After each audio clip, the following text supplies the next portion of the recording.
Brady A.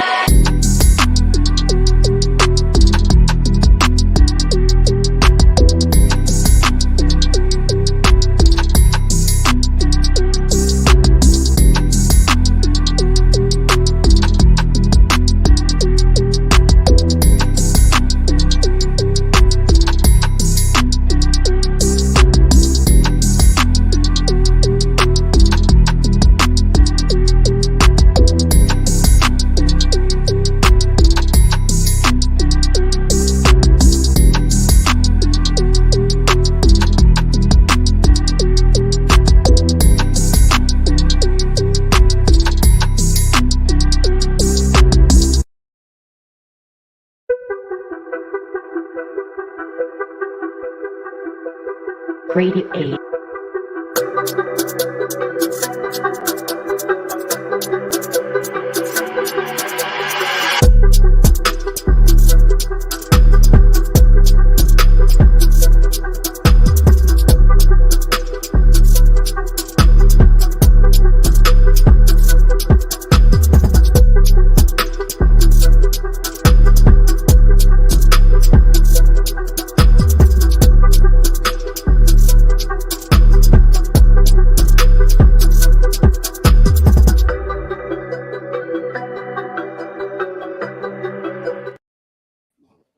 What's good, everybody? Welcome to another episode of the Grade A Show, episode 36.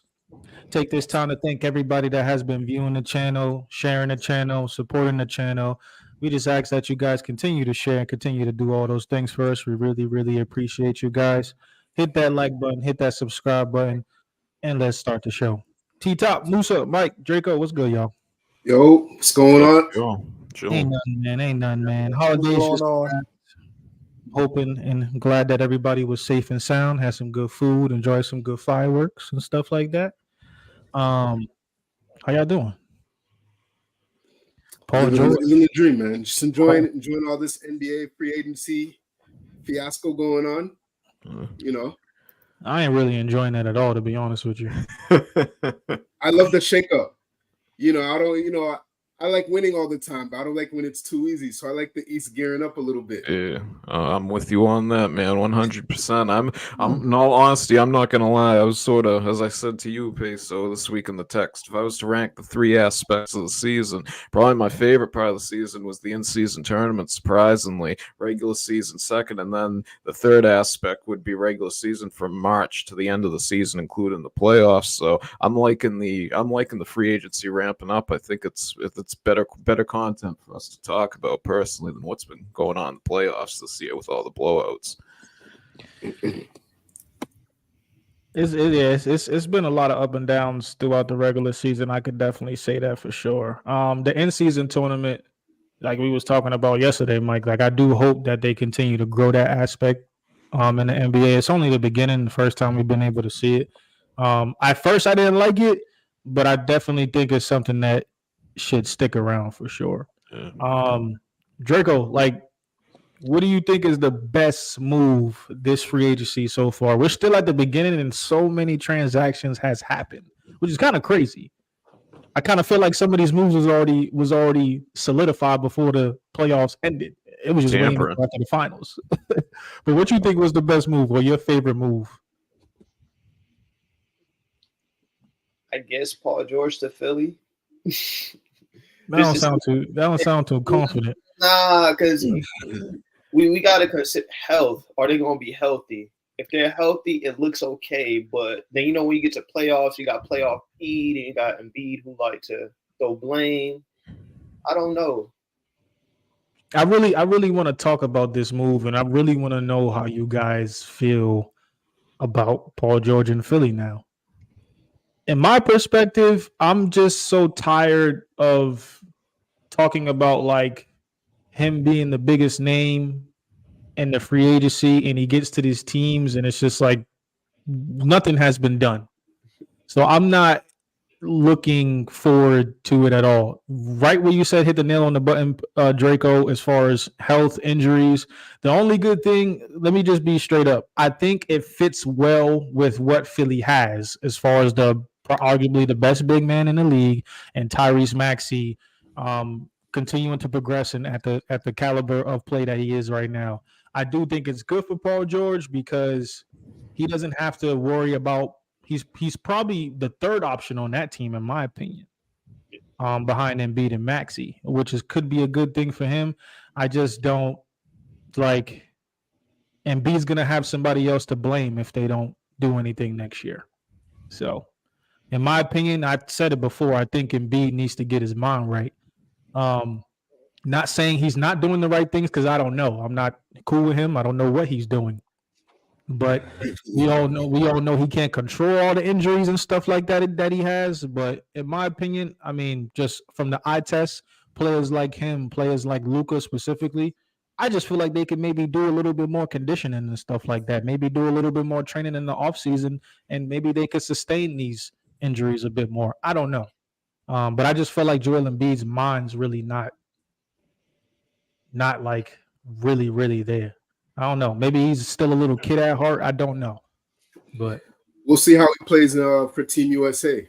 I'm interested in that because I know they just arrived over there in Vegas, I think, and we'll see how Embiid plays. I already seen Kawhi limping just off the eye test, so I don't even know why Kawhi made it to Team USA. I think it should have been Kyrie, but I'm interested to see how Embiid, like how he holds up with Team USA, and then obviously how he starts the season. But not considering health, I think Philly is a force right now. I think that's a great big three. Paul George has two solidified all-stars next to him, as opposed to a Kawhi that's barely there.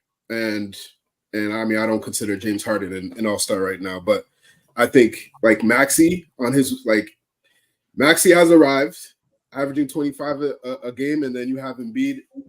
I can give you 35 if he's 35 and like 12 if he's healthy. I think this is a great situation for Paul George to just play cool, relaxed basketball. Like there's not going to be a lot of pressure on him. He's going to be able to do whatever he wants.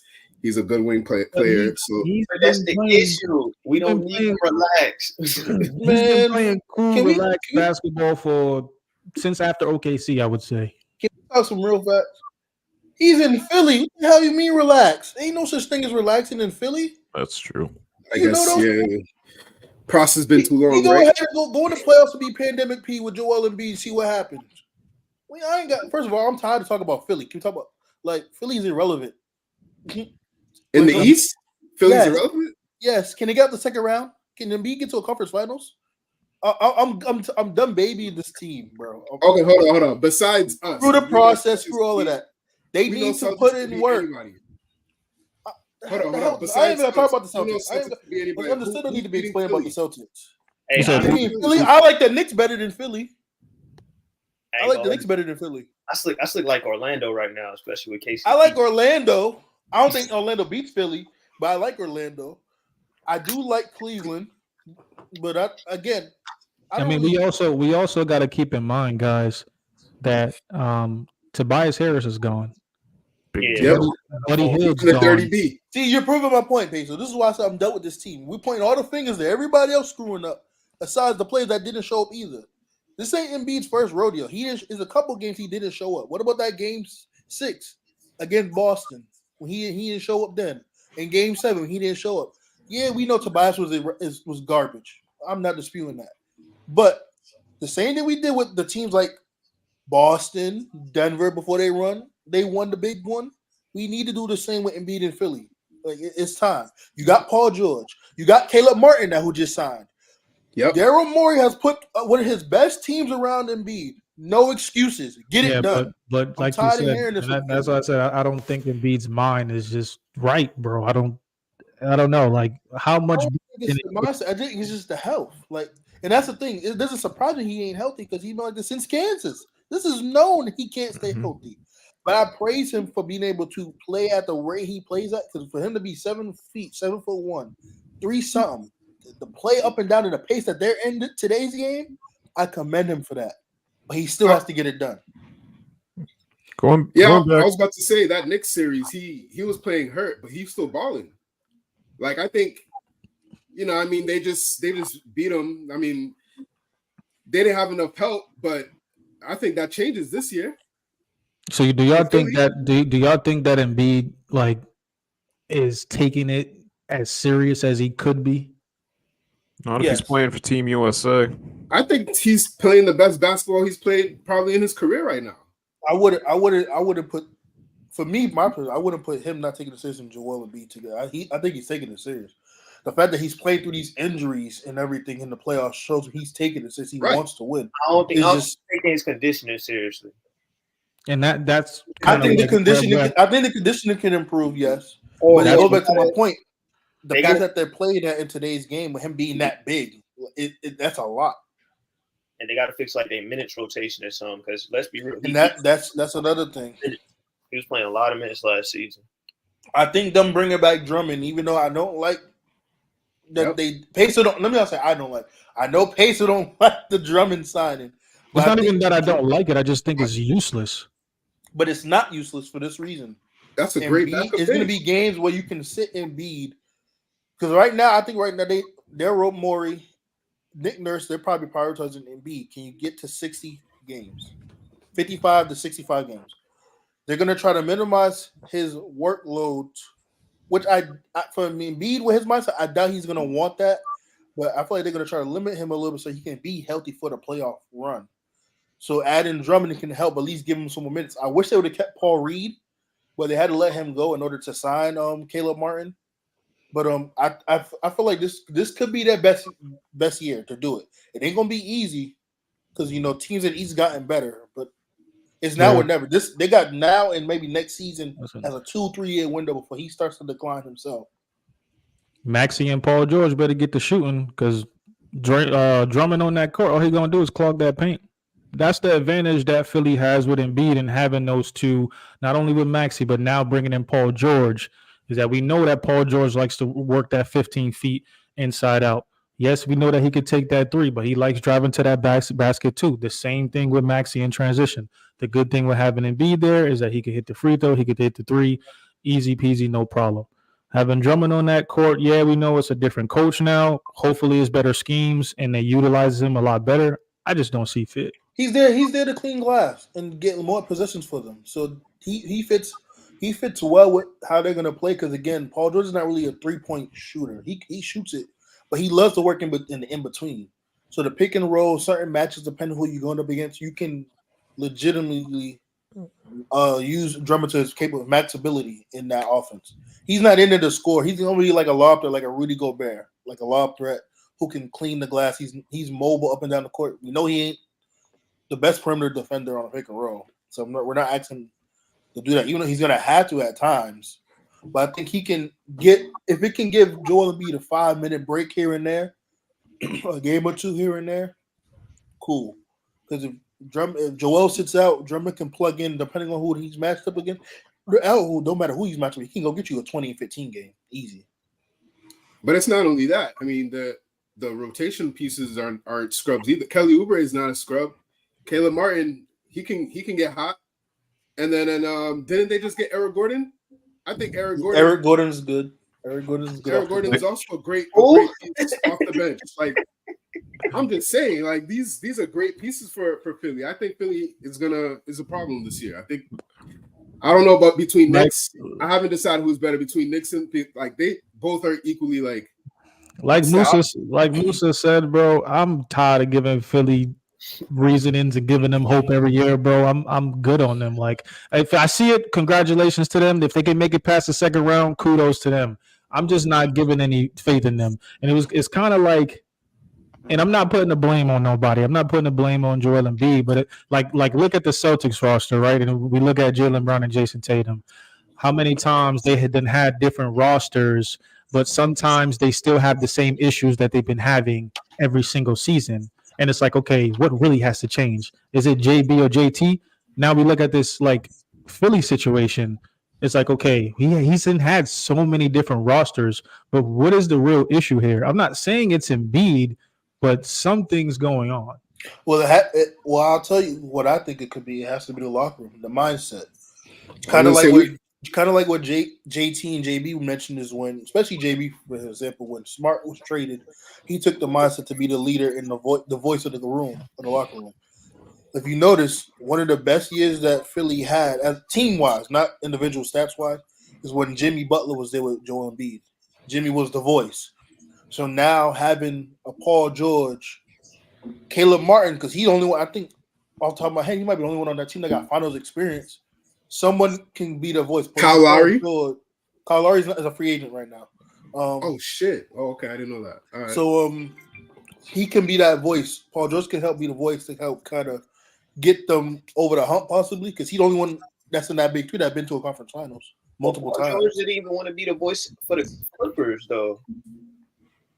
Yeah, but I think there was too many. I think there was too many voices in that locker room on the Clippers, though. So who would y'all consider like the leader? Like going off the past couple years for Philly, like who's the leader? Who's the voice in that locker room? Because I don't think it's Joel Embiid. I mean, I think he has things to say. I don't think he's the leader on the team. Kyle Lowry being there last year was big. It probably would be Paul George now. I'll probably give it to Joel. I'd say Nick Nurse. Right now, there's no players that are going to take that role. Look at their roster. I don't think Paul George could. He wants that. Wait. Ain't Paul George and Kelly Oubre like beefing or something? They usually fight on the court.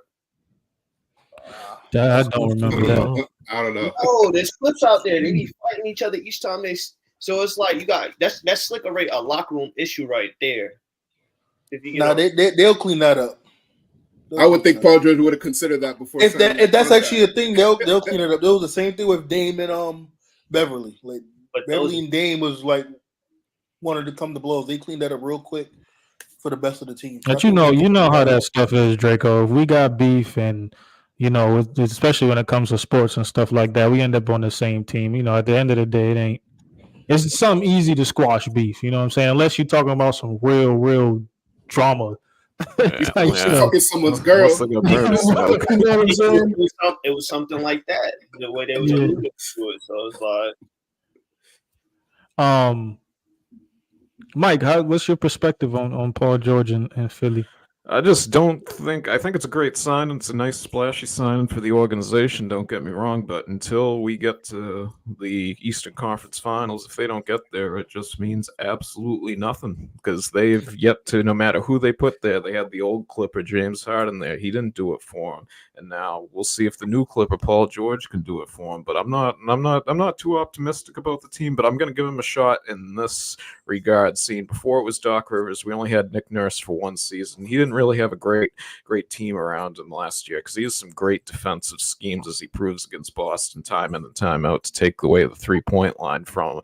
And then two big pieces too, which I could see come to play this year. They still have Council and Covington, correct? I believe so. No, they do not. They don't have Covington either. They got rid of both of them. Yeah, I don't right know. Now they have Maxey, Oubre, PG, Caleb Martin, Joel, Eric Gordon, Andre Drummond, and the rookie they signed, Jared McCain, the sharpshooter. Well, if they got rid of them, never mind. Because I was going to say those are two good young pieces, but if they got rid of them, they could probably bring them back, but it had probably be on the mid-level exception, which again is going to be tough because they don't want to go over that second apron on the cap. Yep. I think on paper, Philly looks like the better team, but I think depth-wise, the Knicks is the better team. The Knicks has a strong 8-9 guys. Probably 10 if you want to stretch it out that far. Name the 10. Name the 5 off the bench. Probably I'll go 9. So we got they lost their big man. DiVincenzo. Damn, Hartenstein's gone, so I might have to go 8. Right? I forgot McBride. McBride, DiVincenzo, Hart. Starting is OG and Mikal Bridges, right? Yeah. Let me help Peso. Let's do the starting lineup. Julius Randle. You got Brunson, Mitchell Robinson. Bridges, Who's the rookie they just signed? I don't know pronounce his name, but he's from France, I believe, or Switzerland. One of the two. Brunson, Mikal Bridges, OG Randle, Mitchell Robinson, right? That's the starting 5. And then you got DiVincenzo, Hart, McBride. I forgot Hartenstein was gone. That's it. Yeah. They're only going to really go 8 deep, honestly. I wonder though. Playing that many people. I wonder though. I wonder if they'll put DiVincenzo in that starting lineup instead of Mitchell Robinson and have Randall play center so they can have a constant 3-point attack like, per se, the Celtics and most teams in this league do, because Mitchell Robinson ain't going to be knocking down threes. The only team they I'm could do not that mad at against that is the either. Warriors. What do you mean? They can try against Boston. And have KP's not gonna be playing, so they can do that against okay. To start the season out, cool. Certain matchups, I think, with the Celtics being How about healthy, you playoffs? do not put Randall at the 5 on KP. Boston. Why wouldn't you? He will In the bully playoffs. KP. You crazy? Bully him Why how? wouldn't you? Coming Why off the switch, you could bully him all he want at the 3-point line. Who's covering the paint? My thing is, but if KP, because KP likes to play in that the higher mid post, he can try to make it tough on him and get him off the spot. I'm not saying he's going to contain him or anything like that. I'm just saying it's a useful. You can And the possibly back door is always open. No, but that 5 again. Brunson, Mikal, OG, you can switch everything, kind of like how Boston does it. So it shouldn't be open by the time they can get it in rhythm and shape, but it's a possibility. I'm not saying they will stop Boston. I'm not like opposed to them not doing it. Plus, I don't know how healthy KP is going to be. Last thing I want is KP to be like KG in 09. You know. It's a good comparison right there. I think my favorite move in the free agency, honestly, was CP to the Spurs. Yep, same here. Oh. For them to CP to be under Pop, that's like another coach to be on that team. For him to be playing with all them young boys, and then I keep forgetting that guy's name, but who they drafted from UConn, to be able to like work with him. Yeah, to be able to work with him is going to be amazing. It's going to be some good ability for him to be able to learn from CP, and then you also have Wemby. I'm really interested to see how that lob threat looks, how them, you know what I'm saying, how that passes, how them facilitating plays and all that stuff looks with him and Wemby, man. It's going to be pretty good. You still got like the Basketball other over rookie there. they drafted from North Carolina. Who's that? Ingram, the rookie from North Carolina. I like him. Solid 3 wing forward. You shoot the ball. He's pretty solid. I don't know if he's going to get minutes because they're pretty loaded at the wing spots. But I think a person that people kind of snooze or forget about in that offense that Chris Paul can help is Zach Collins. Zach Collins would be I think he could be a big role in this with CP. And then the thing about Zach Collins that's so beautiful about his game and the system is he could play the 5 and you could put Wemby at the 4 or vice versa because he can shoot the 3. So you can still stretch the floor. And he's a great rebounder, good rim protector to shoot, as I mentioned earlier. So I think he can benefit a lot from having CP there also. I'm not going to lie, and this might be a stretch. Call it what y'all want, but I think San Antonio might get close to a playing seed. They might make the play-in. This might be a stretch, but I think they will be close to getting to the play-in next year. Now, you know I would love that for Wemby's sake, but I'm going to be honest. I don't think that's going to happen. But what if they get Trae Young? For who? Who are they going to get for Trae Young? Who are they going to get? Not after get Chris Paul. Other than Keldon Johnson, I feel like he'd be the first one on the trading block. And they just gave up DeJounte, right? DeJounte and on the Pels look nice too, though, in the West. Yeah. I ain't too worried about the Pelicans. They ain't got that move is irrelevant because they ain't got no bigs. They have no. Valanciunas is still a free agent, right? No, Washington. He signed to Washington. I hope he get traded because like you go to Washington and then you only signed for $30 million. Hey, that's the only reason why I don't like the move no more, Draco, is because he's gone.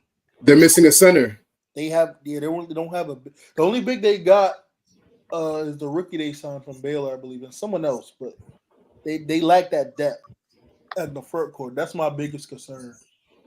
And you don't know if they're going to keep Brandon Ingram because there's rumors he might get shipped. So it's kind of like I like the move. If they can finish their roster pieces, like are they going to do anything else?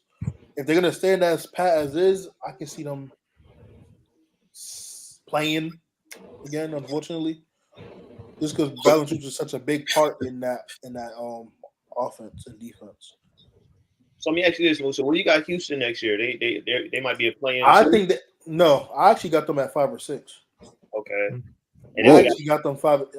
Houston got a loaded roster. Y'all can make y'all faces, but y'all remember last season I had Houston probably making the play-in. So what's your top 6 in the playoffs this year, Musa, for the West? I don't got that yet. But you got Houston at 5 or 6. I got Houston in that 5. I got them making the playoffs next year because I think Golden State. Who they added on their team? I didn't hear much from Houston. Well, you still got Van Fleet who can run the offense. We're not asking him to do much. Şengün. I love the signing. I'm gonna say the best for last. I love the signing of Reed Shepard because he can shoot, and that's what they need. You have I was going to say Jay Sean Tate. You have Cam Whitmore, which was the steal of the draft last year because he should have went top 10. You still have Amen, who's going to improve tremendously. You got Jalen Green, who I feel like he's going to take that leap. Şengün is going to take another leap. You have Tari Easton. You got Tari Easton. You got Jabari Smith. These kids, and then Ime's mentality of the defense. These kids are going to run and gun and play defense. And you had, but that can only carry you so far, brother. You're not going top 6. So Musa, are they? They almost made the play-in last year. Musa, are they better than OKC? OKC, no.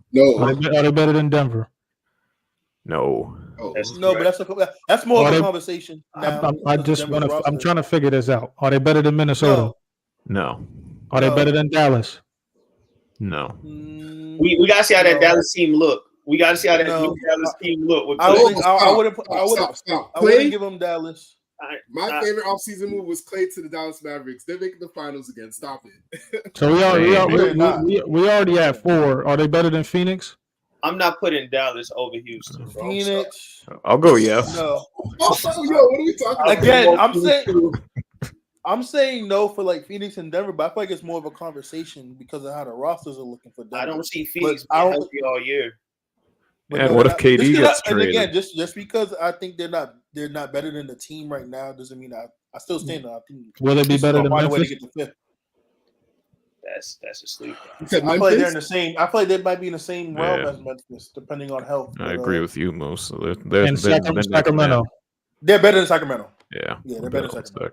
They're better than Sacramento. Unless I end up getting Debo, because they might be able to get DeMar DeRozan. Do you think Şengün's better than Sabonis? No. Right now, I wouldn't give it to him right now. No, I wouldn't give it to him. It's close though, but I wouldn't. That's something you got to see to believe. But you know how I feel about Şengün. I've been high on Şengün since he got drafted. He's not better than Sabonis. Not yet, but he's better in the post. Way better in the post than Sabonis. Sabonis is one of the most underrated players in the NBA right now, in my opinion. He is. He's still under my top 5 in centers because of the defense reliability. But yeah. Who else? I tell you what, with Sacramento, since you brought Sacramento, I think Houston got 2, maybe 3 of the best players in that series. If they was going to series, I think you will say Fox and Sabonis is probably the best players, but then after that, Şengün, Jalen Green. It's a conversation with Keegan Murray, but I like Jabari Smith. I love Cam Whitmore. I'll put Malik Monk over both of those guys. Over who? Keegan and Jabari Smith. Keegan's too inconsistent. Keegan's on the Kings, but that's just my opinion. I'll put Malik over both of them. I can concede, but I'll give you Malik Monk. That's okay. If he's healthy. After that, Houston got everything else. Jabari I'm Smith, sorry, brother. Right so Cam far, Whitmore. Oh, Amen Thompson. Amen Thompson can go 1 through 3, maybe to 4, depending on who they play. Legitimately can play make. Only thing I need him to do is shoot a little bit better, which I think he's going to improve on that. But they got a loaded squad. I like Houston a lot. They just got to put it together. I think they could replace the Warriors next year in that playing. I don't really think the Warriors are gonna. Hey, the Warriors are gonna make it. And I think Houston's better than the Lakers. How y'all feel about the Clippers?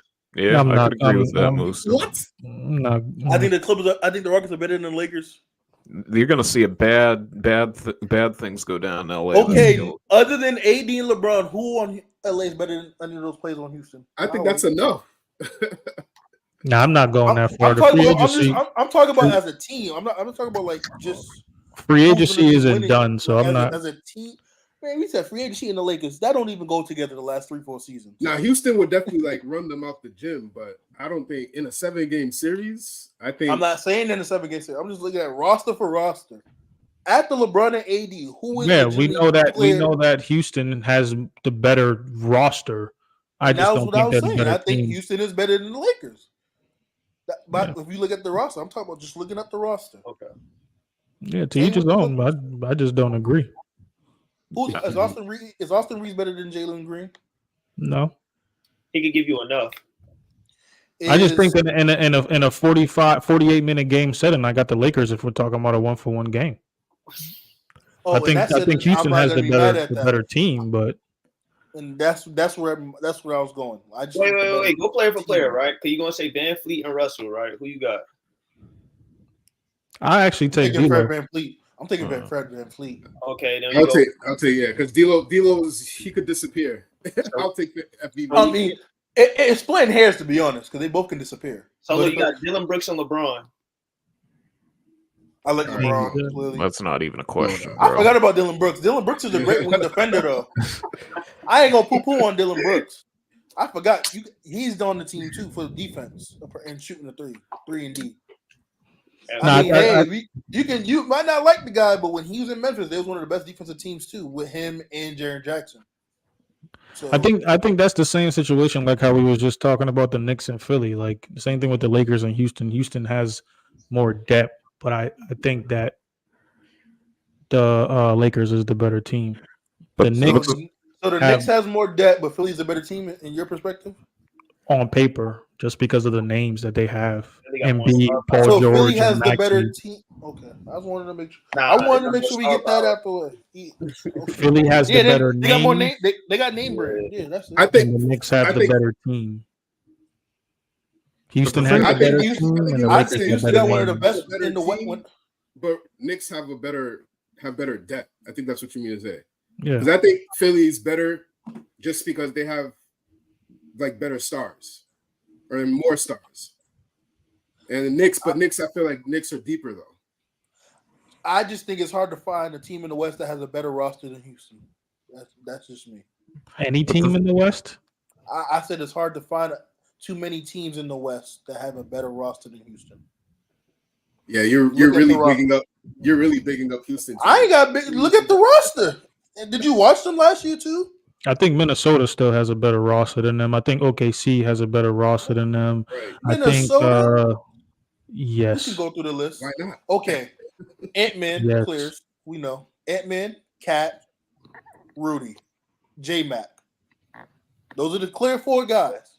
I'm not even going to say who's better than who. I'm just saying we know those 4 guys. We ain't got to talk about them. After that, who else is on that Minnesota roster? The 6th man of the year. Oh, Nas Reed. Nas Reed. So that's the 5th guy I meant. I forgot him. Thank you, Draco. Other than those 5, who on that roster is better than anyone else on Houston? That clears it. That's all you need. You just named 5 guys. No, you don't just need 5. I said the roster. So That's Fred 13. Van Vliet or Mike Conley, who you taking? I'm taking Conley. Okay. Mike Conley over Van Fleet. Who else he's going over? I'll wait. That's it. Jalen Green or J-Mac? Well, Or Ant Edwards. Jalen Green or Ant Edwards. I'm taking Anthony Edwards. Y'all are Draco, didn't I just say besides those 5? Who We're else going down on the that list. roster? But I already named Ant-Man. I'm gonna say it again. Besides Ant-Man, Cat, Rudy, J-Mac, Nas Reed. Who else on that roster can you legit say is better than some of the players on that Houston roster? I ain't gonna hold Peso said Mike Conley. Yeah, but we're going into the bench at that point. Houston may have more depth, but Minnesota has the better That's why team. I said you can't name too many. I'm gonna say it slow. You can't name too many teams. And I'm naming you the teams that that have has- better rosters with them. But you just said we're going into the bench. You can't even go into Minnesota's bench. That's my point. Even with them having depth, Minnesota is still the better team. Period. Roster 1 through 13. Peso. Got to put in subtitles. Oh my God! Jesus. Wait. You only give me Mike Does the Conley. 13th player play? Does the 12th player play? Does the 11th player play? Again, because clearly I'm not speaking English. The best, I said, ain't too many teams in the West that has a better roster, meaning 1 through 13, Peso. I don't give a fuck if they play or not. 1 through 13 better than Houston. You only gave me Mike Conley out of the 6th player. Who else from Minnesota can you legit say is better than someone in Houston? You can't. That's my point. I consider 8-9 man rosters. Damn, ain't that hard to comprehend? 8 or 9 don't matter. Musa. So why, if 8 or 9 don't matter, why did we earlier say Pacers like, oh, you have at least an 8 to 9, 10 roster if they don't matter? If it don't matter, why mention anything past 8 or 9 man roster don't matter? Who is Joe Ingles? Hey, G, I appreciate the comment. Who is Joe Ingles better on Houston? Right now, who's Joe Ingles better than Houston? Let me go look at Houston roster. But the thing is people ain't. Why does it even matter? Because Houston's not beating Minnesota in a series. They're finishing higher in the standings than them. So that's great if they got a better roster. But what does it matter? It matters because they have the potential to be a top 5-6 team in the West. Minnesota could be a top 3 team like they were this year. Get to. Like you say that they're a 5-6 team. Why? Because of their depth after their starting 5. Since you're saying that they have a better roster than most of the teams in the West. Houston is just digging himself in a hole. Keep going, brother. Who's digging in the hole? T-Top, let's not go there because I'll cook you any debate with my. I'll cook you any debate. Bro, you lost this one. There's tears to this. You ain't on my level. So we're going to stop that there. Let's go back to the topic at hand. I'm just trying to figure out. It's summertime. I'm ready to get all types of dead bodies digged up. So you want your grade too? Come on, I'm with it. You got Houston over Clippers with their additions? Yes. No, I'm not going that far. I do. I'd pick them in a series. I'd pick Houston over the Clippers. Russell's probably going to get shipped off. We can probably get them in the series. I just don't think they're going to be higher than them in the standings. I'm trying to get down to this. Why does Musa think that Houston's going to be 5 or 6? And I started with naming the teams to see who they're better than. 5 or 6. What teams are they better than in the West right now to get them in 5 or 6? I think you know what, screw it, because I'm tired of this. Since I'm the only one here with a set. I got them better than the Lakers. I agree. I got them better than the Clippers. I got them better than Phoenix because they can't stay healthy. That's 3 right there. I'll give them Minnesota. So Minnesota will be better than them. So let me clarify my words. Minnesota will be better than them. I have what's the team I'm going? Dallas, OKC. Those 3 will be better. And then I probably got Dallas, OKC, Minnesota, Denver will be 4. After that, it's open season. So I probably at highest I give them 5. What's your top 4? It's not in order. I just said Denver, Minnesota, OKC, Dallas. It's not in that order. I want you. I'm speaking clearly. That's not my order. Those will just be the 4 I will put above Houston, based on their roster and what I can see from potential. I will put them at 5. Houston will be my 5th team in the West. So you're just swapping this year's top 4 basically out and putting Dallas in there instead of the Clippers, correct? Yeah, I think the Clippers take a step back because I don't think they're going to stay healthy. Yeah, no, I agree with you on that. Same thing with the Lakers too. They're gonna have so much problems in that locker room and that organization this year that it could. I think they'll make the play-in. Don't get me wrong, but I think you could see them maybe slip into an 11 or 12 seed. Why are you predicting locker room problems? Because of Bronny? Look, Clay just turned down more money to go there. It's not because of Bronny. It's because of that clown coach they got. And then LeBron. I know you might get this reference. JJ Redick? Yeah. Then you might get this. But you know how Hulk Hogan was in WCW, Musa at all? You're nasty for this tape. Bro, he is the Hulk Hogan in WCW of the Lakers right now. He's taking complete creative control, and he's just saying that's not going to work for me, brother. It's not gonna go over well this year. That's all I'm going to say. Long story short, I got Houston 5th in the West at the highest. That's fair. That's fair. I just, The best- we'll see. The best offseason move to me was the Celtics because they was able to keep everybody on that starting lineup and bring everyone back to try to run it back. They went over the second apron. I'm gonna pray for whoever buys that team because it's gonna cost a lot, and because they're over that second apron with the new CBA rules, Boston's gonna be tight when it comes to money in the next couple of seasons. So that's okay as long as they keep this core together. Good looks, Gio. I appreciate that. JJ's a clown. He's a shill and a clown, both. I'm gonna give him a grace. I'm gonna give him grace because I heard you say this about Kaká and Joe Mazzulla, and look what happened with him. So, yeah, but this is different. I'm talking about on a personal level. With Joe, it's more about how he only looks at the numbers. Look at JJ. He forces an F-bomb in the first interview and says, and if you truly felt that way and you didn't care, when they asked you about Bronny, you wouldn't say he earned it and all this. He would just say, me and Rob thought it was the best move for the organization and left it at that. That would be like Bill Belichick not giving anything to the media. But instead, he does that to show it does care. He's not even consistent with what he says. Hey, man. I can't wait for the fall. Let's get back to Dallas, though. Yeah. We can't forget about Clay. That was another major move. He's out of Golden State. Went to Dallas. I know T-Top, you said that was your favorite move of the free agency. You think he's gonna have success over there? Oh yeah. Less pressure. Again, the same thing with Paul George. Less pressure over there. You think he's gonna take that? You think he's gonna take that number 11 from Kyrie? Hell no. So wait, T-Top, what does success in your eyes will be for Klay Thompson in Dallas this season? They're gonna go back to the finals. No. I'm not talking about team success. I'm talking about individual for Clay. What would success be for you in its eyes? Like 30 minutes back in the starting lineup, giving you 20 points per game. I think that's what he wanted because he's not going to get that in Warriors. They already told him if you come back with us, you're off the bench because they want Pods, Brandon Pods to start over there. But then, yeah, I don't know why. I mean, they must see something in Pods that we don't see, but. I think Clay really wanted to start, and he has that opportunity in Dallas, right next to Luka and Kyrie. He's going to be playing fluently. I don't know if you play him 30 minutes because of the injury history, but I can definitely see him getting. Clay about to be their best defender, right, on the court? No, that'll be I can't even say what is the lineup going to be because they did pick up Najee Marshall, which is another reason why I'm iffy on Najee coming off the bench with McBride, right?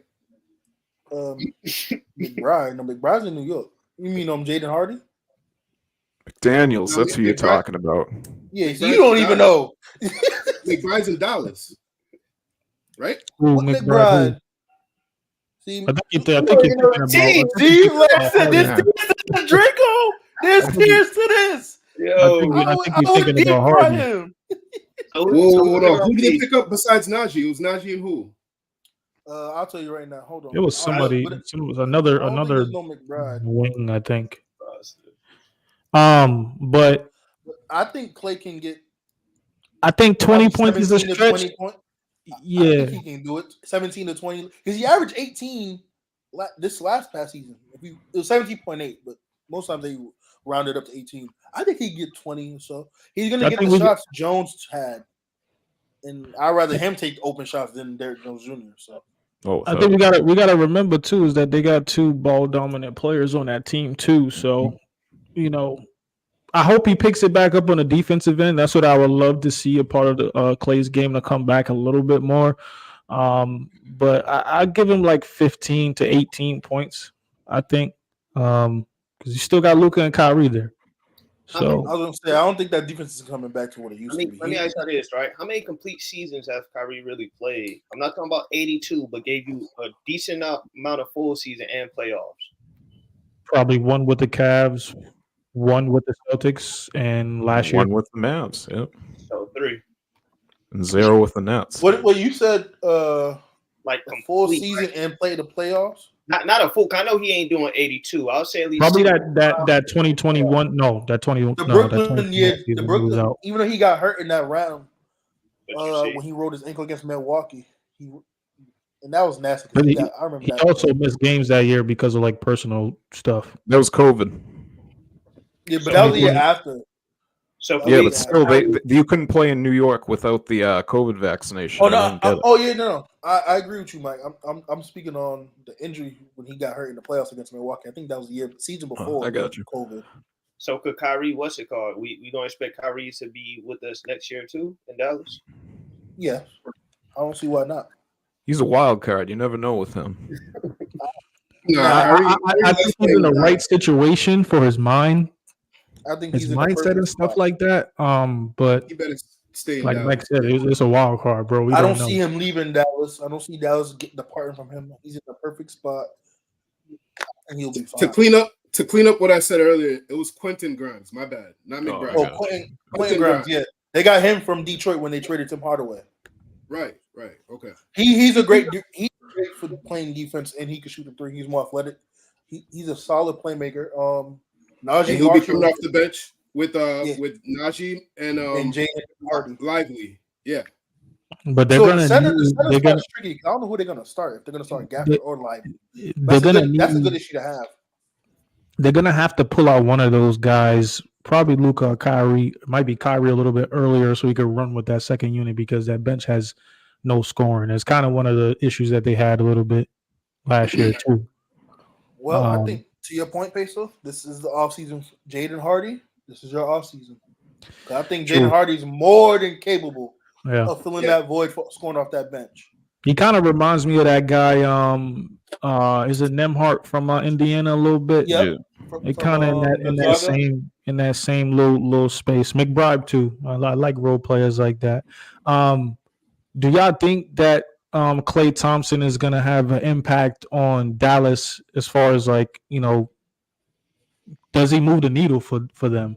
Like, is that something that they needed? I think so. Well, I think he can.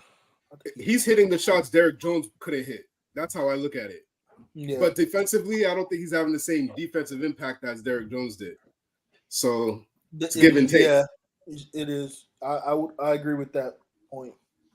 They missed a lot of threes, and that was because of Derek Jones. And I mean, PJ Washington was good in the beginning, like first half of playoffs, but like in the finals, they weren't hitting their shots like that. Yeah, PJ Washington outside that the conference finals, and OKC. Yep. Kind of was what he was in the finals, shooting wise.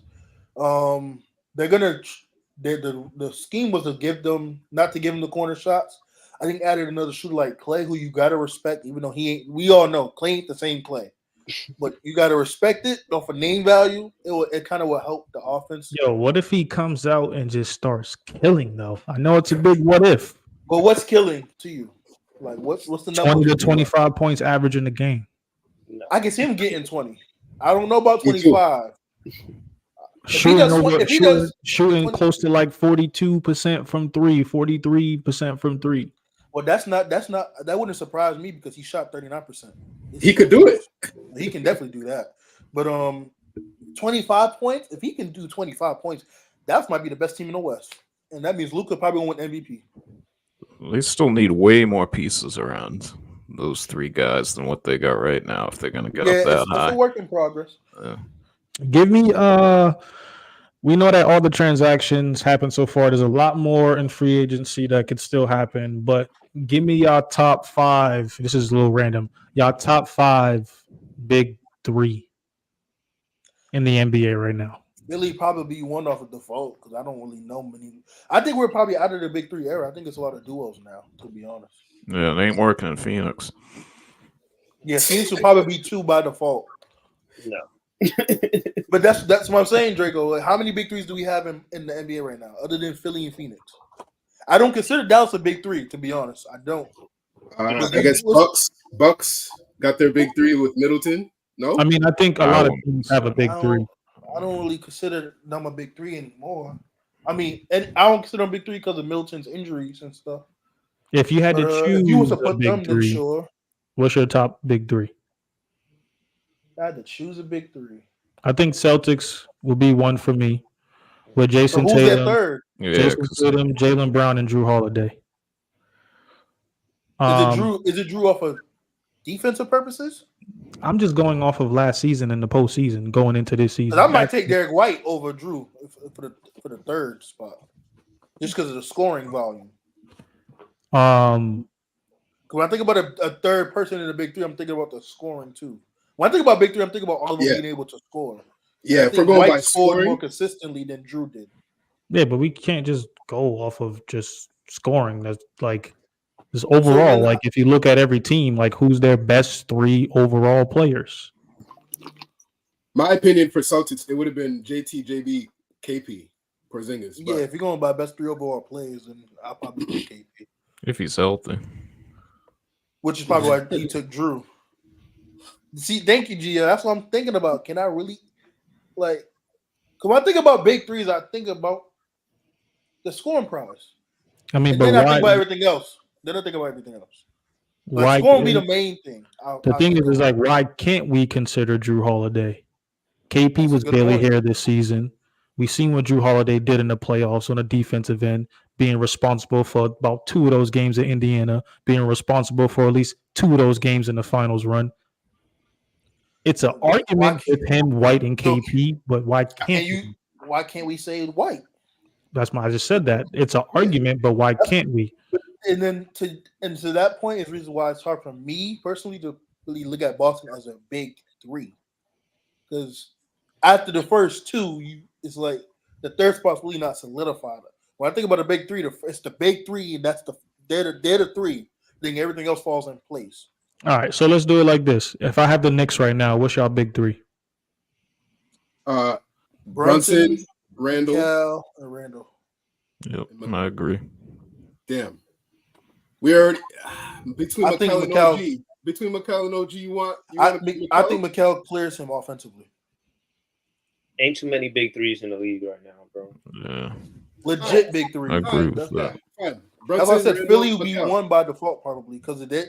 Those 3 players you name are legit. I mean, I think we there's a think about bunch big of three. big threes, to be honest with you. But for me, when I think about big threes too, and y'all could disagree if y'all want. When I think about big threes, I also think about the players that was legitimate 1 or 2 options before they formed the big 3. Like for example, with Miami, with Bosh, Wade, and LeBron, everybody knew who they were prior to them linking together. Philly right now, PG's is stamped. Joel Embiid stamped. Into Michael, I think T-Top's point earlier. Maxey just arrived. Phoenix, Booker is stamped. We know what Bill was, and then KD is stamped. You know what I mean?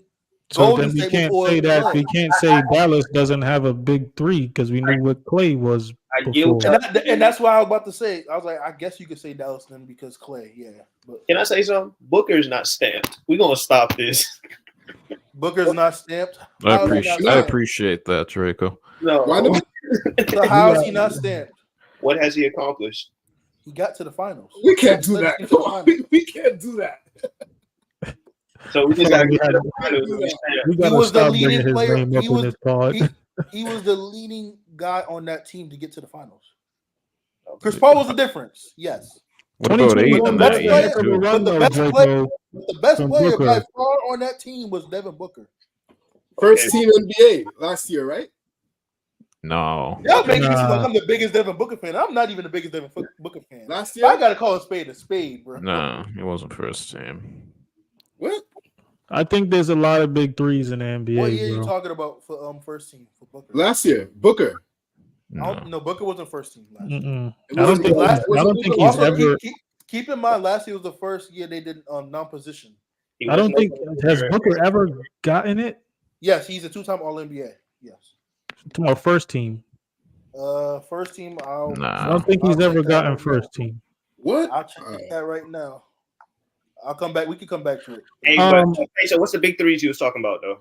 So I think the Celtics have a big 3. I think the Knicks have a big 3. When we get to the Bucks, I think Giannis, Middleton, and Dame. When we get to the Cavs, we got Mitchell. Who would y'all say? Garland? Darius Garland? Garland Mobley, and Garland and Jared Mobley? Allen or Mobley? Mobley. Forget them. They're washed. Whatever. Okay. Orlando. Their watch okay, is crazy. I'm not gonna say they're washed, but compared to the other I big know what 3s, you I'm not mean. gonna have them up there. Orlando, you got Paulo, you got Franz, and Suggs. You forcing big Exactly. threes at this point. yeah. Just You gotta move to past come him. back to that point, T-Top was right. He was a first-team All-NBA player. He made it. I know I once wasn't tripping. in- Indiana it was has the a big 20 three: It was Who's the Indiana? 2020. Halliburton, Siakam, and Turner. Turner. Who else we got? Sure, I got Thunder, you. OKC, The first team that Booker J made, Dub. Go ahead. J-Dub and Chet. That's the big three. it was the Giannis, Nuggets. Luka, Jokic, Booker, and Tatum. The 2021-2022 season is when he was All NBA first team. Okay. We know He the averaged Nuggets have a big 27, three: 5, and 5. Who's the Nuggets' big three? Murray, Jokic, and Gordon. Porter. Aaron Gordon. I'll Yeah. put Michael Porter before Gordon.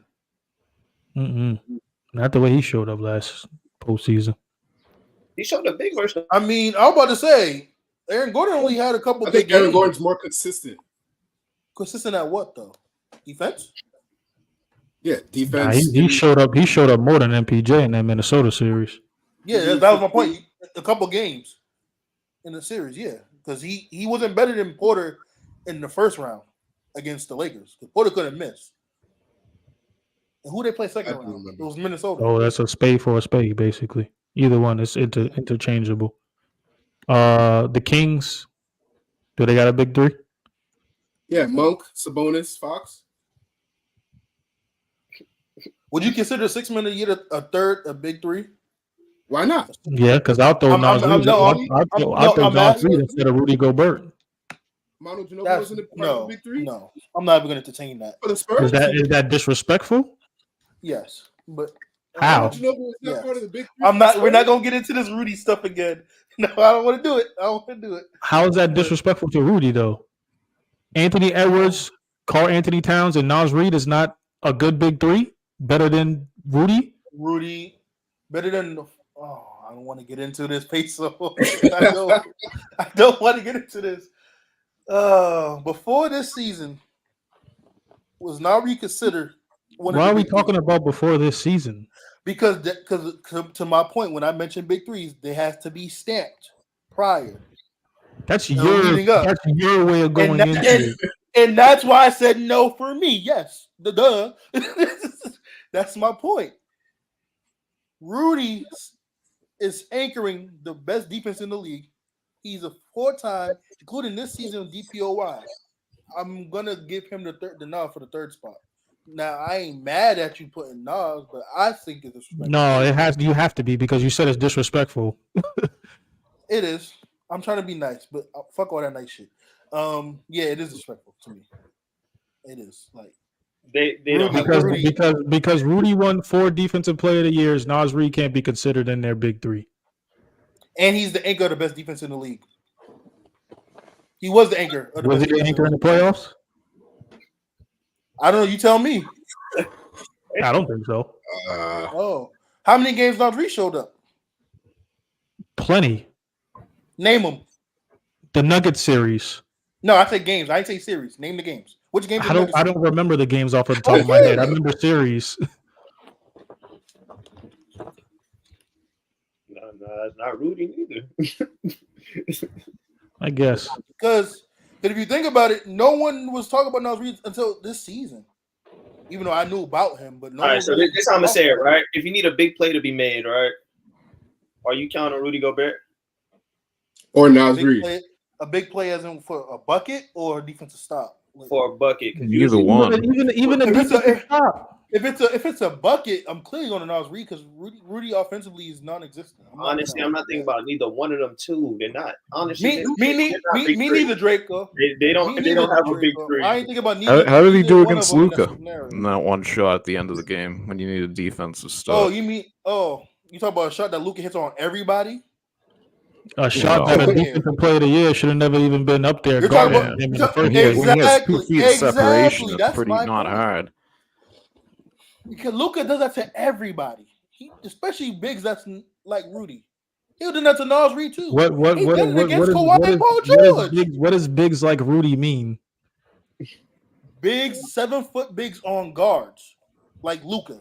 That's what I mean by that. That don't have no feet, no footwork. How many bigs besides Bam have footwork that can guard Luka on that play? Wemby. Thank you. I didn't want to mention him because you know how I am about Wemby. But go ahead. I'll wait. Who else? And Wemby because he got the length too. He got an That 8-1. is true. Nas No, Rudy Nas missed the with game same winner, game, but he still same progressed game. better than Rudy in the playoffs. One game, one shot. I'm just saying. Mike brought up the Rudy allowed a game shot over winner. Rudy. The Timberwolves allowed a game winner. Okay. Because J-Mac should never switch. It was a ghost screen. You don't switch on the ghost screen. And Rudy got too big headed and took on that initiative to guard Luka, and he should have never did that. J-Mac switched.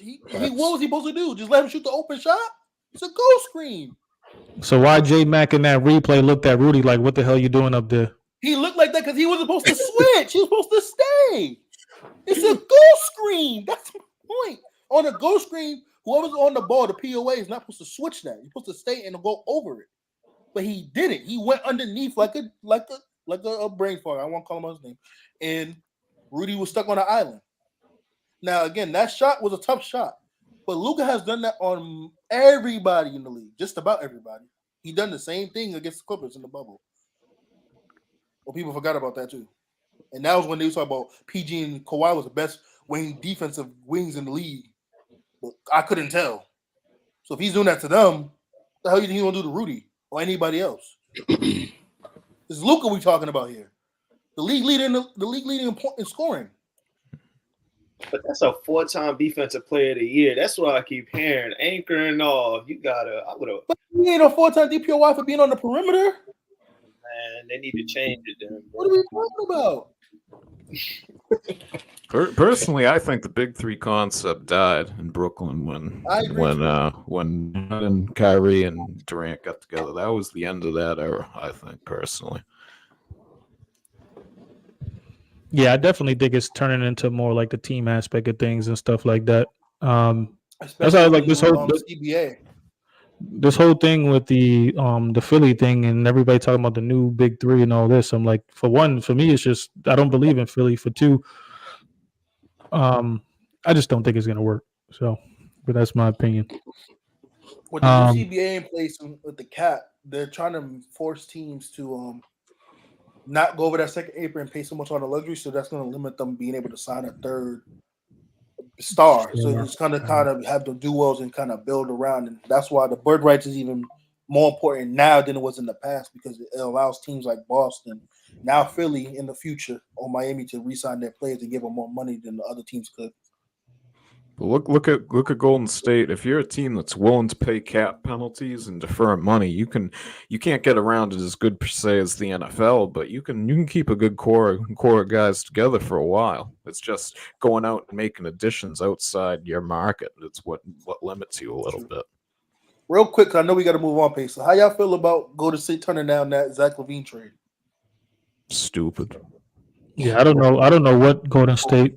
They seem pretty clueless over there, and I kind of feel bad for Dunleavy because he hasn't really had no time in there to really kind of develop his own scheme and stuff like that and do things that he want to do, but the money's just not there. But them turning down those deals, Zach LaVine, and then after that, it was for Chris Paul and Wiggins. Yeah, I was gonna say, so for those watching too, the Chicago called Golden State and offered them Zach LaVine for Wiggins and Chris Paul, and the reason being is because people don't want Zach LaVine, of course, because the health might be a question. It's not the biggest question, but it's the contract. I think he's making like $50 million the next. But bro, you got to add this too. They asked Chris Paul to extend his time to June 30th. Yep, and then you let him walk for nothing. Yeah, because I personally think they do the trade. Chris Paul gets a buyout, and he still ends up in San Antonio. But at least you end up with Zach LaVine. Right. Wiggins can't play on Canada because they're trying to get a trade for him. They're literally holding him hostage to get a trade, so he can't play on the Olympic team because of that reason. You get a chance to add somebody that averages 20 to 25 points. You can plug him into the offense in the Clay's role, and you still keep your young core that you're trying to develop in Podensky, Kuminga, and Moody. I don't see why not. and you can still get Kyle Anderson and whoever else you wanted to get. D'Anthony Melton, I think it was, whoever. But I don't know. And then what about the D'Lo trade after that? Who was on the table for that? Clay. It was a sign and trade for Clay. I wouldn't have took D'Lo either. To be honest. already But, had him. He didn't want to go there anyway because the Lakers offered him a ton of money and he turned it down. My only point with that was that all right, you lost pieces to get back nothing. You still had to go out and spend money to go get Buddy Hield, which doesn't move the needle at all. yeah, they gave up a 2031 second round pick. But realistically, what was Chris Paul last year? Bench player at best, like on the bench, he was out. I helped him agree, win some games let when he was him healthy, walk for nothing at all is just you need something in return, bro. Something. Because you know what it is. They still holding on to what Wiggins was during that championship run. That's what they that's the problem. So right now, if I'm giving up Chris Paul and Andrew Wiggins for Zach LaVine, money wise, even looking at the money in the skill set, you like, because I got a facilitator and a defender. And to your point, Draco, it's like they're in a love-hate relationship with Wiggins. It's like, to your point, they're trying to hold on to him, but at the same time, they're trying to move him because they realize he digressed so much, and then I think he just needs to change the setting. And it's like, if you know that, and you know you're trying to get something for Chris Paul, why not take someone who's still young, who can still help Curry you now? Like allegedly, sorry, you know what I mean. Supposedly, the Warriors was looking for a better move for Chris Paul. Yeah, they were trying to get Paul George, and Clippers said no. We're not helping you. We're not giving you Paul George because Paul George wanted to go there too. Before they got the offer from Chicago, but I pray Golden State gets Lori Markkinen. We're shipping your ass to the East. I pray for Curry that he can at least get Lauri Markkinen, please. If he can't even get him, I don't know what they're going to do. There's still a lot of moves that could be made. DeRozan is still out there on limbo. I hope he ends up with the Lakers because they need another piece. It's looking slow for that move. It's leaning towards Sacramento, right? Because it was getting traction that he might go to Miami. Yo, nobody wants to go to LA. Why would they? It's the money though. It's also the money because DeRozan's trying to get if he does a sign, he's trying to get an extension, 3-year extension. I think it's a little deeper than that too. I think it's just that when you go to LA and you play with Braun and you don't win, you end up becoming the blame. Right. Yeah. He's proving how selfish he is right now. Like, but Bronny should have just gone back to college and say, "I'm Bronny James. I'm not LeBron's son, and be my own man." But instead, it's more important for LeBron to play with his son. Like, let do what's best for your son and not for yourself. That's the way I view it. That's selfish. They wasn't getting nothing for that 55th pick, bro. They weren't. That's true. That's what I say. I think Bronny stated that himself in the press conference of his own. He don't want to be looked at as his, everybody knows that's his dad's child, but you know what I'm saying? He's out there because he wanted to enter the draft. And, if the Lakers didn't pick him up, nobody else would have had picked him up. So exactly. And that's why he got drafted. If he goes back to college and has a good year, he comes into the league and earned it. When you get 5 points a game and get drafted into the league, people ain't going to look at you as your own man. You got there because of your bloodline. So what about you can use that same argument with the pick that Milwaukee had with AJ Johnson or Jackson. I'm sorry if I mispronounced the last name. Because he barely averaged 4 or 5 points in the NBL and went first round. Yeah, but what's new with that team? Look at them taking both of Giannis's brothers, or at least one of them. I don't know if the other one went there. But at least the Nets don't even play. He's just there to pick Giannis's nose at this point. Well, that's what I'm saying. Why is he even there in the first place? So that's I'll say this: nepotism. No. If it's LeBron gonna get nepotism, I ain't mad at it because if anyone earned at least some nepotism, it's him. But right, I ain't tripping. To say he's selfish, I don't know about that because again, he said himself he's gonna leave it to Bronny. Bronny made the decision to go into the draft. He could have went to a different team. Yeah, because I don't want to say it like LeBron forced Bronny to come to the draft. Like I don't think that happened at all. And But he could hypothetically, still influence him a lot on it. I'm not saying that, but he could. Well, if you have guilt trip him or the thing is, if something. you have a dad in the NBA, he's coming home to you every night. That's influence alone to be like, yo, I want to make it to the league. The fact that he has the opportunity to play with his dad while he's still there, like, yeah, of course, I'm gonna go jump in there so I could go play with him. Why not? and You let's know? say he goes back to college, he has a better year. I think he would have a better year than what he was able to show this year. Granted, if you provide the context, he had the heart situation. Mhm. Plus, I already said it when he went to USC. I didn't like him going there because they was already guard heavy anyway with Boogie Yep, I Ellis agree. and Isaiah Collier. So I didn't see how the minutes was gonna be there. He goes back to college. He does pretty well. Let's say he gives you 10 to 13 a game, 5 and 3. He still might go end of the first because next year's draft is deep. Like it's a deep draft. So I don't even know. What team really needs a point guard? Say it again. What team really needs a point guard off the bench? Shoot, A Like, lot of teams. a lot of I'm not. and for the way Bronny plays, a lot of teams could use his play style off the bench because he's a 3-and-D guard. But the good thing, Draco, is that they're not putting him out there right off the gate going into this season. They already stated that he's going to be in a development process, playing with the G League team over there in LA most of the season. So, everybody's expectations, not you guys, but everybody had these expectations before he got drafted. They're thinking that Bronny was going to come out and play right out the gate. Mhm. It was like, come on, that you're setting the kid up for failure automatically doing that. He still needs more development to do. He still needs to work on his game. I stated before, as long as he focuses on his game and keeps the outside noise, which he stated in press conferences before that he knows is going to come, as long as he focuses on his development, the kid will be fine. Hopefully he grows and hit a growth spurt like 2 more inches, 3 more inches. He'll be I was good. about to say he needs to get bigger. Yeah. I think he will. I think he will. I don't know about height. He might. I hope he does, but I think he's only 19, 20 years old. So I think I'm he not. still I'm has not room gonna to grow.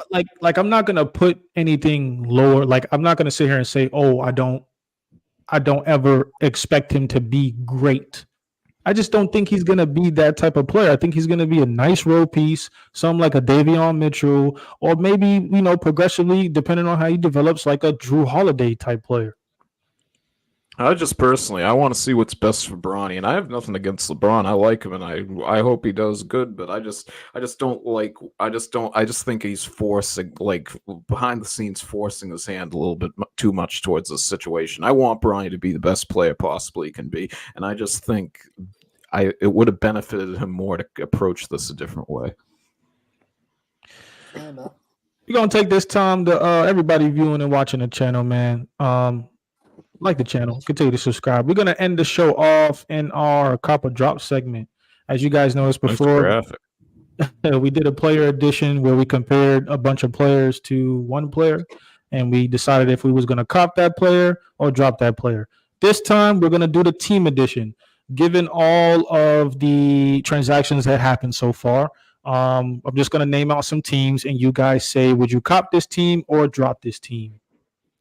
So first, we got Compared to who? compared to team for team. So I'm gonna name 2 teams. Would you cop this team or which one would you cop? Which one would you drop? First teams I got OKC or the Knicks. Damn. Oh, I'm I'm copping gonna cop OKC. OKC. Yeah, I'm gonna go OKC just because I feel like they have a better chance to make it further. So we copping OKC. What you got, T? Isn't it a 7-game series? Nah.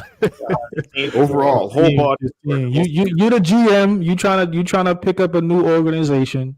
You copping or you dropping OKC or the Knicks? Nah, I like OKC better. Yeah.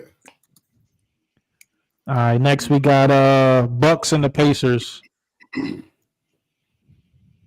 Give me the Pacers. I'll cop them.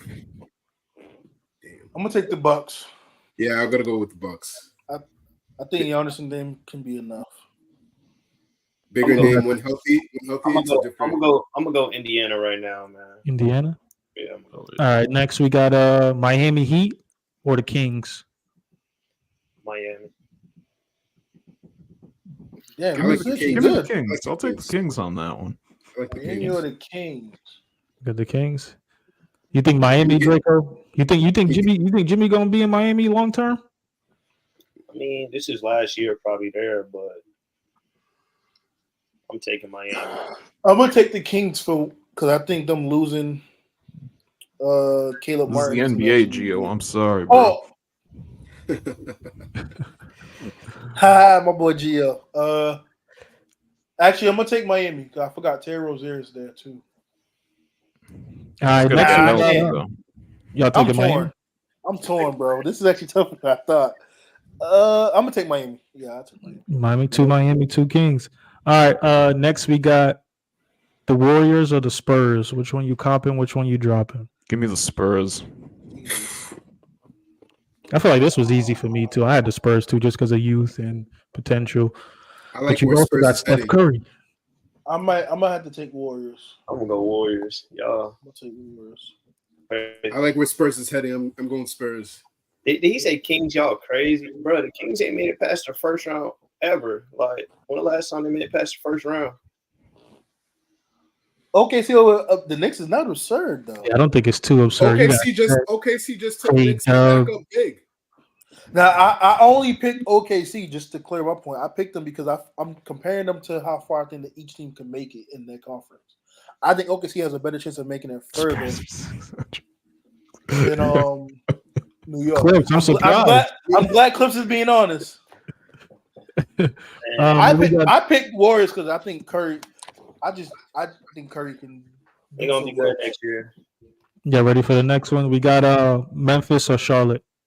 Memphis. Memphis. That's Memphis. not I even love question, Charles. man. I love what Coach Lee's doing over there for Charlotte, though. You know, you playing with Draco's heartstrings with this one. You know, he loves him. Even if they get Miles Bridges back. You said I don't think he's coming back. or LaMelo Ball. Ja Wick is crazy. That's a multi-year project over there. Hey, in Coach, Charlotte. I think they're gonna need at least 2 more off seasons. I think Memphis might have it better next year, but seasons to come, Charlotte gonna figure it out. I think Memphis potentially can sneak back into that top 3-4 spot. Yeah. Don't sleep on If they're Ja this year. healthy. He's going to be first team All NBA this year. I'm calling it right now. Now, if he does that's gonna be tough because with that being positionless now, that's gonna be. But y'all got to remember what he did in He's the gonna have to beat out playoffs Luka and before he Shaq. got suspended and injured. Oh What no, he had- I'm not. Yeah. I'm not disputing that, but that was also before it became positionless. With it being positionless now, it's even going to be tougher to make it because right now he's looking at beating out Luka and Shea to get that. I don't think he's beating out Jokic or Giannis because I think Never know with injuries, man. Unless they get hurt. God forbid that happens. Everybody tuning, man. Leave a comment down. We doing this copper drop segment. Compare 2 teams. Which one would you cop? Which one would you drop? Clip Ja Shea. Ooh, that's tough. I like Ja. What was the question? I like Ja, but I'm not mad at people saying He just Ja. asked which one would you go with, Ja Shea? I like Ja's game better, but I'm going with I Ja. think Shea's a better player. I'm a huge Ja fan. I'll take Shea. I'm taking Shea. I like Shea because he's more efficient. I'm just taking Shea because he could do more for me defensively and a little bit more facilitating wise. That's hard though. That's hard. Next team we got, fellas, the Celtics or the Minnesota Timberwolves. Celtics. Celtics. That's my question. He's up. Drago. We got a defensive player of the year, the next potential Michael Jordan, and we got a 7-footer who don't go to the paint. I'm gonna go with the Celtics, bro. Y'all crazy for that one. Y'all know y'all nasty for that. Do y'all think Shea has a better bag than Ja? Yeah, He gets to the spots better. Shea has a better bag. I think I'm gonna be consistent. Shea's elite. Because I was the same way with JB and Tyrese Maxey. Yeah, I think Shea has a better bag. I'm picking Celtics. I think Celtics clears, but it's not like a clear gap. I think Minnesota can do a lot, but it's just the scoring is what's separated for me between Celtics and Minnesota. Next we got Nuggets or the Sixers. Give me the Nuggets. Nugget. Oh, Just lost Caldwell. I'm Pope. going Philly. What? Remember, I'm going Nuggets. I'm going Nuggets Nuggets. just lost KCP. Yeah. and Reggie Jackson's gone too. I would rather take a team that their floor is as high as the other team's ceiling, or as low as the other team's ceiling. Stop disrespecting Philly Well, like that. but no, hear me out. I'm going here. Denver. A bad season for Denver is the second round of the playoffs. When has Philly gotten past the second round? Just saying. That's all I'm saying with that. I'm gonna go Denver because I trust Jamal Murray more than I trust Maxey or Paul George. Yeah, if I had to choose, I would. And I still like the combination of AG and Jokic in the pick and roll, and I like Porter shooting the ball. Them losing Pope kind of hurts. It hurts a lot. They losing two legit guards at defense and shooting a three, and Bruce Brown and Pope back-to-back seasons is gonna hurt. And Jeff Green. Yeah, Jeff Green was a big loss, but I still like their core four over what Philly got right now. Next one, the Orlando Magic or the Timberwolves. I'll take the Timberwolves made it. You high on the Timberwolves, huh, Peso? They got this list twice. Yeah. I mean, the Timberwolves is a pretty good team, and I want to say Timberwolves, but I'm gonna go with my dark horse. I'm gonna take Orlando. But I'm gonna say Timberwolves. I'm gonna go with Orlando as a dark horse. I thought it was a good comparison. Well, Because y'all know how I felt about playing Orlando in this playoff. I didn't want to see Orlando because they match up well with us as far as length goes on the court. y'all would like this next one. I'm gonna go Orlando. P5. I'm gonna say here, Paulo Banchero will be an All NBA player this season. I could see that, definitely. You heard it here first. He's gonna be All NBA, and I think Orlando's gonna be a top 4 seed or 3 seed in the East. One of the two, either or. The Dallas Mavericks or the Phoenix Suns? Mavericks. I'll take the Mavs. Mavericks. Dallas. Yeah. Draco. We'll go Dallas, bro. Draco's like, what is this, man? Draco's like, can you make me? Draco's like, Peso, you got to make me think. These ain't something I'm gonna think about. I'll make you think with this next one. The Lakers or the Pelicans? Lakers. I'll take the Pelicans. Right now, I'm taking the Lakers still. I'll take Lakers. Man, AD gonna average 20 and 20. They got no Yeah, big. I think he will too, but they're gonna have too much other problems going on. Like who? Look at what happened. Not to cross sports here, but look at what happened with the Eagles last year. They had a good team, and they started off the season gangbusters, and it just totally collapsed at the end because Jalen Hurts had some locker room problems, I guess, from what I'm hearing. And same thing. He also was defense. playing hurt with a shoulder injury. You got that's true. I agree, but I'm just saying. I think it's that you're throwing gonna. shoulder, by the way. Locker room issues are a huge issue with all teams. Like look at even the Celtics back in the day with Brad Stevens having to go when he lost that locker room. I think they could have done a lot more with those teams if they just had everyone on the same page. I just think I don't think the Lakers will have any locker room problems. I just think because of what New Orleans lost. Granted, the Lakers have stayed the same, but New Orleans lost key defensive. They lost a lot of defense. You lost Najee Marshall. You lost Valanciunas. You lost Larry Nance. You got rid of Dyson Daniels. You lost so much defense, and then you lack in the front court. LeBron and AD gonna have a feast. That's why I took Lakers. Court. I think DeJounte Murray helps them a little bit offensively, but I still think Lakers even his offense is going to be tough because he's not really a 3-point shooter. He likes to play in the mid range. How's that going to look with the pick and roll with him and Zion? Yeah, and can Zion stay healthy too? That's another big question. Yeah. Knicks or Nuggets? Nuggets. I'll take the Nuggets. I'm still going to Nuggets. Nuggets still again. Nuggets lost pieces. I'm still going Knicks, and Knicks loaded up. So they can't stay healthy either. So. We're gonna be consistent. Philly or the Bucks? I'll take the Bucks. I'll take the Bucks. I'm gonna go to I like Bucks. Philly. That one made you think, Drago. I like Philly. You know how you feel about Dame? It's both nasty situations. Yeah. It's like picking the best ugly chick. Yeah, so it's like, chick, you know what I'm saying? Best ugly chick. There's no such thing as a best ugly chick. That's the point. we don't know if neither team gonna be healthy by playoffs. You feel me? So it's like, hold on. So hold on. Top 4 teams in the East. Is it not Celtics, Knicks, Bucks, Philly? No, We agree unanimously. I think Orlando sliding in and the Bucks is coming out of that. I like Indy or Boston, Cleveland. New York. I got Bucks 5, 6. Cleveland, Boston, New York, Cleveland. You think Cleveland will and still Orlando. 3rd seed? Yeah, they have a man called Donovan Mitchell. Yes, I do. But then again, they got rid of that coach. That coach was not bad. JB, I know Yeah. JB Biggerstaff was a great coach. But I like Kenny Atkinson. But I just feel like having Mitchell there, they were hovering around the second and fourth spot most of the season last year, and they didn't have Garland or I think it was Mobley out most of that year, and Mitchell and Allen carried them. So I think they can still get it done. The reason why I'm kind of off on the Bucks is because of health, and Philly is the same. I think Orlando and Indiana is really going to shoot up in the standings. Yeah, I agree with Indiana for sure.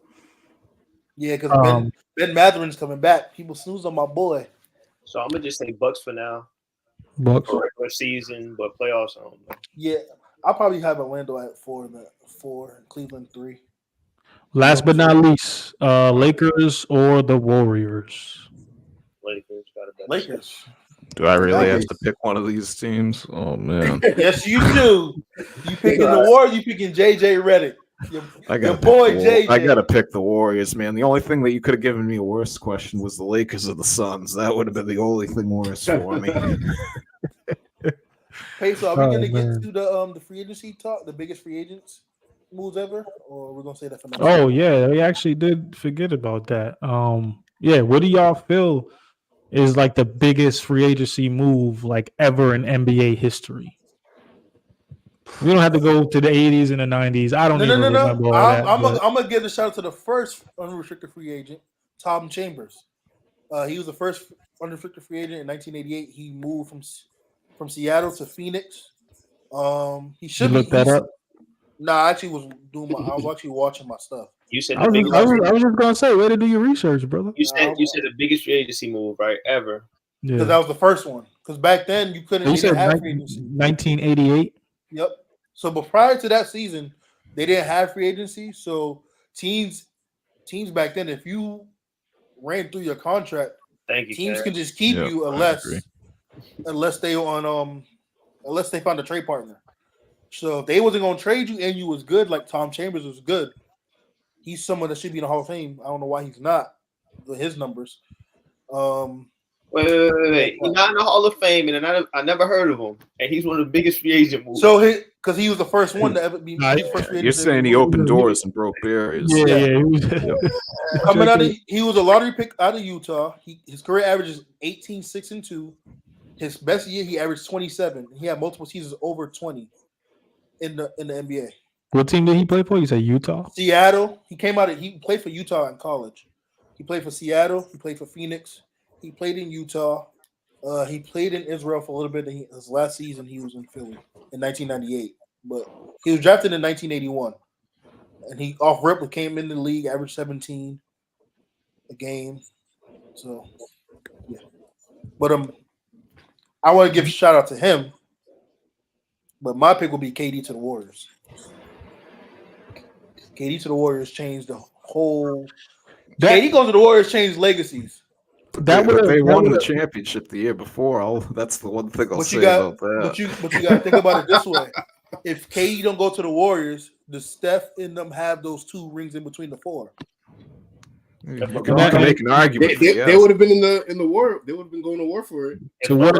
I think LeBron have a better chance of winning more those years if KD wasn't on that Warriors team. Oh, that's true. No, I agree with that. Sure. It changed too many legacies. To go with what changed the landscape. Everyone knew who was winning at that point. Those in the next 2-3 years. LeBron's that's true. Miami. I agree with that. To go with what Clip said, I do agree. I think the KD one was my second, but LeBron was my first because of how much impact that move had on the world. Yeah, because it's LeBron. I won't argue the best player in the world to make a move like that. I think just had a huge impact. I won't disagree. They had a whole that. TV show on it. The decision. Yeah, I won't disagree with that because of the namesake. But when I think about it from on the court, I think KD's was big because it literally affected everyone else's chance. Those 2-3 year window of Eaton. Once he went there, you knew they wasn't going to lose. LeBron lost 2 potential rings because of that move. Curry and Draymond and Clay got 2 more rings out of the 4 they will ultimately win because of that, which changed legacies. Because if Curry only has 2 rings, is Curry in the conversation being the best point guard in the league? If been the best point guard ever. Got 1 ring, is he a top 3 shooting guard?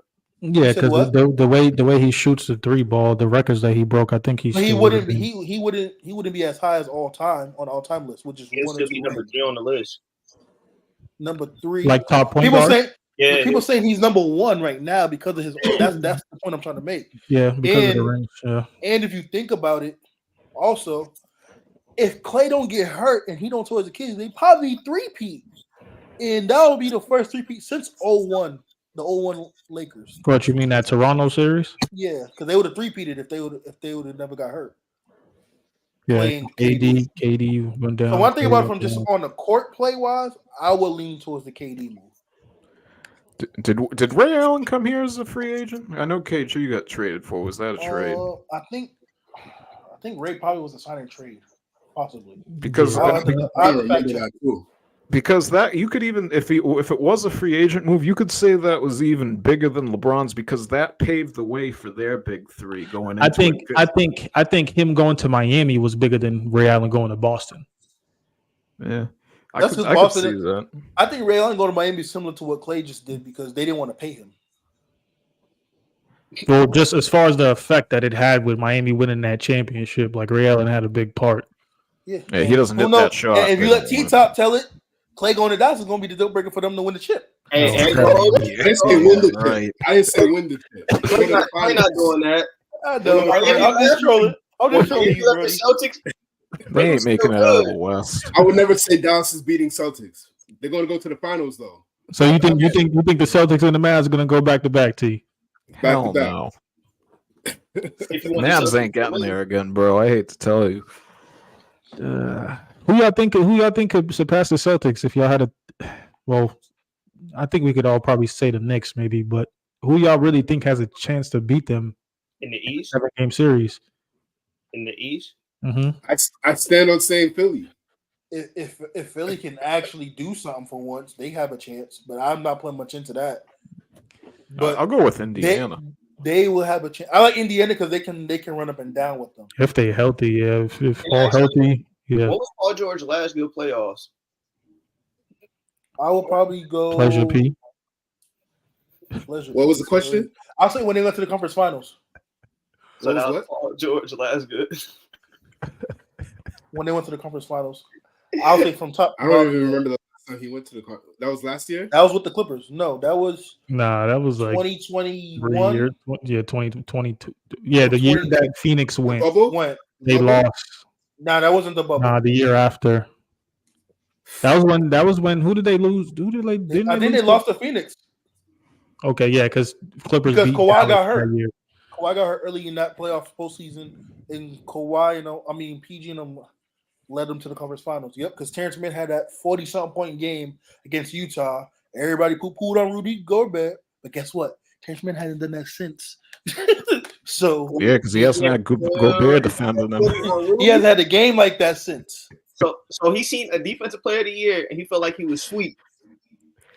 Oh no, he hit like 5 or 6 threes that game. Like he had an out of this world game.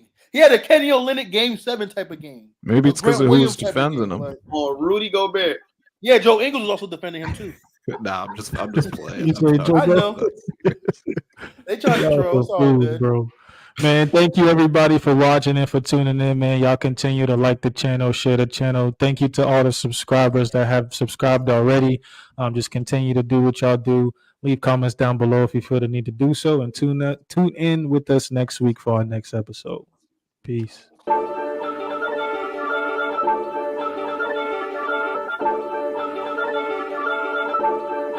Brady A.